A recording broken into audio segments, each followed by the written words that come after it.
two gang members were arrested early Friday, one after a gun battle, in the January massacre of 6 people including a baby at a Central California home associated with a rival gang, the Tulare County Sheriff said. Sheriff Mike Boudreau said Noah David Beard, 25, was taken into custody and Angel Nanya Uriarte, 35, was wounded in the shootout with federal agents and was undergoing surgery, but was stable and expected to survive. "I'm happy we were able to put these two men behind bars," the sheriff said. The suspects and members of the victim's family have a long history of gang violence, but the motive for the shooting is not exactly clear, Boudreau said at a news conference at the sheriff's headquarters in Visalia. The Tulare County District Attorney's Office charged both suspects with 6 counts of murder and other crimes. They face a potential sentence of the death penalty or life in prison without parole, prosecutors said.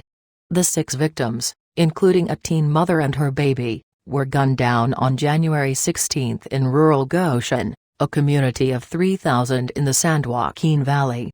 Authorities said both suspects had been under around-the-clock surveillance since January 23 in a massive investigation that culminated in Friday's arrests and involved sheriff's detectives, prosecutors, the Federal Bureau of Alcohol, Tobacco, Firearms and Explosives and other law enforcement agencies.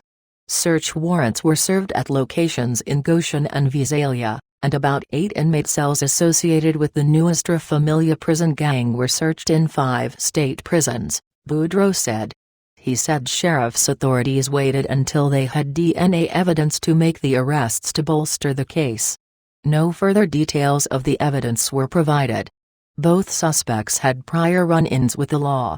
Uriarte was convicted in 2015 of assault with a firearm in association with a street gang, and Beard had juvenile convictions, prosecutors said in the court filing. The victims were identified as Rosa Perez, 72, Eladio Perez, Jr., 52, Jennifer Adela, 49, Marcos Perez, 19, Elisa Perez, 16, and Nicolas Perez, 10 months. A surveillance video released by authorities Friday showed a teenage girl running outside and placing a baby on the other side of a fence, then jumping over it herself. Authorities said Beard shot and killed the teen and baby, who were both found dead in the street, shot in the back of the head. Among the adult victims was a woman who was found kneeling and shot in the head, authorities said. The sheriff has said Elisa Perez had just been awarded full custody of her son after he spent months in the foster care system. The two were reunited on January 13, 3 days before they were killed.